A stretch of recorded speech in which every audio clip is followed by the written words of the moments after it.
dans la région du littoral, dans le département du Moungou, dans l'arrondissement de Bonnet, dans le village de Bakaka, qui est situé à Maningolais.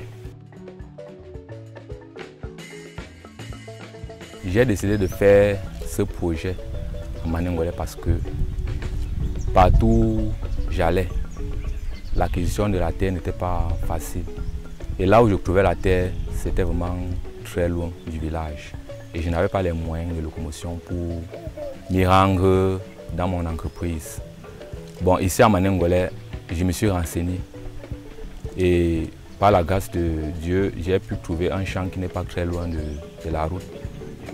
Un champ que je pouvais contrôler à tout moment, vu que quand vous créez une entreprise comme ça, il y a les voleurs qui peuvent vous surprendre à tout moment pour vous mettre pour vous ruiner.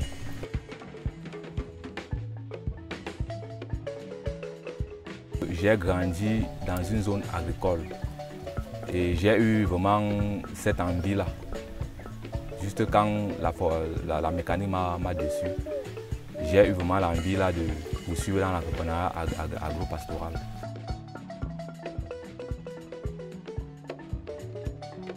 J'ai entré en contact avec le PA Jeune via mon beau-frère qui est à Pédia. J'ai donc déposé mon dossier et par la suite on m'a appelé. Nous avons été appelés en incubation à Ismam de Konsamba. Nous avons fait 3 mois d'incubation. Le PA Jeune m'accompagne dans la production des fruits d'ananas. Je travaille avec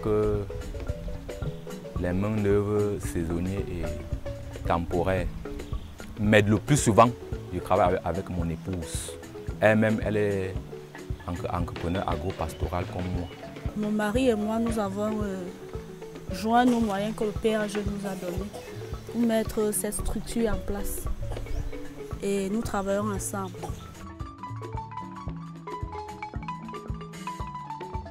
Mon exploitation s'étend sur 1 hectare.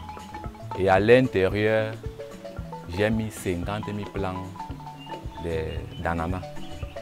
Et tout autour, j'ai planté les bananiers plantains comme vous voyez, tout autour du champ.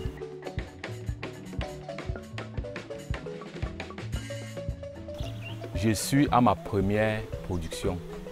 Bientôt, je serai en récolte.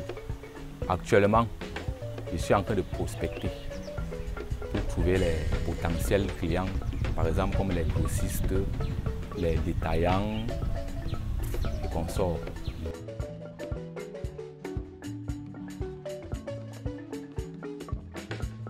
Après la vente, les bénéfices que j'aurai, je prétends encore étendre mon entreprise. Comme vous voyez là derrière, ce sont les forêts que j'ai déjà louées. Donc les rejets qui vont apparaître après la coupe de cet espace, je vais les transporter là-bas pour les planter.